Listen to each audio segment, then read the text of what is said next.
salaamaaleykum dal leen ak jàmm ci Xarala Academy mbokk yi seetaan Xarala Academy tey suñu tutoriel dañoo ñëw ci lu am solo mu nekk benn programme boo xamante ni teg nañ ko ci Xarala Academy pour jàppale leen ci lépp loo xamante ni da leen dimbali pour ngeen mën a jëm kanam bu ñu waxee jëm kanam dinañ soxla lu ñu naan xam-xam te xam-xam yooyu am na yoo xamante ni ñoo gën a xew ci jamono yi lu si mel na programmation intelligence artificielle ak lu mel ni yooyu.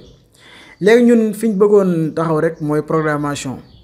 ak programme bu bees bi nga xamante ne indi nañ ko ci weeru koor bi di leen si gunge ak tamit di ko continuer après weeru koor bi léegi programme bi lan la bu nekkee lundi dinañ ñëw cours comme lundi bu ñëwee dinañ indi benn programme benn cours boo xamante ni dinañ si jàngal HTML ak tamit naka la ñuy créer site internet ak tamit naka lañ koy développer cours yooyu la ñuy continuer waat mercredi tamit moom la ñuy continuer ba keroog muy jeex. bu nekkee samedi gi doon nañ am weekend app léegi dañuy ñëw indil leen lu ñu naan ndogu teg samedi yi mën nañ ñëw di tontu laaj yi nga xamante ni yéen a ngi koy laaj ci commentaire yi wala tamit yéen a ma koy envoyé par WhatsApp yenn saa yi samedi yi tamit mën nañ ñëw ni tey samedi bii dañoo bëgg créer benn application comme par exemple ñu jël benn langage wala benn framework créer si benn application loolu yëpp si yéen la dépendre.